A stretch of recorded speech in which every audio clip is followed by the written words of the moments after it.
శక్తి గురించి ప్రపంచం చాలా కథలు చెబుతుంది. కానీ శక్తికి ఒక రూపం ఉంటే అది ఒక్కటే అవుతుంది. అజేయుడు, పవనపుత్రుడు.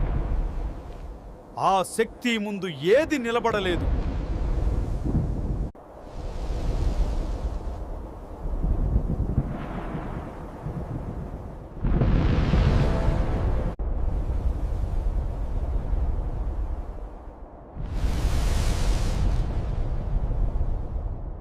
పుట్టుకతోనే పరాక్రమం, కన్నుల్లోనే దివ్యం, అలలేకుండా ఆకాశంలో ఎగరిన బాల హనుమంతుడు.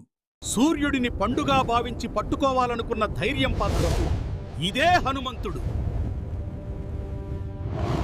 అధర్మాన్ని సహించని యోధుడు. ధర్మం కోసం యుద్ధాన్ని కూడా పర్వదినంగా చూశాడు. ఈ కళ్ల ముందు శ్రీరాముడు దర్శనమిచ్చిన క్షణం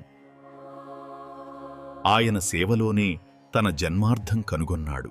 సముద్రం అడ్డుగోడైతే హనుమంతుడు ఆకాశమే మార్గం. అధర్మానికి నిప్పు పెట్టిన అజేయ శౌర్యం. లంకలో ఒక్క అంజలి వానరం పొలోయు భీకర ప్రతాపం. యుద్ధంలో యోధుడు, జీవితంలో భక్తుడు, మన హృదయంలో దేవుడు. యుగాలు గడిచినా ఈ పేరు శాశ్వతం. శ్రీ హనుమాన్.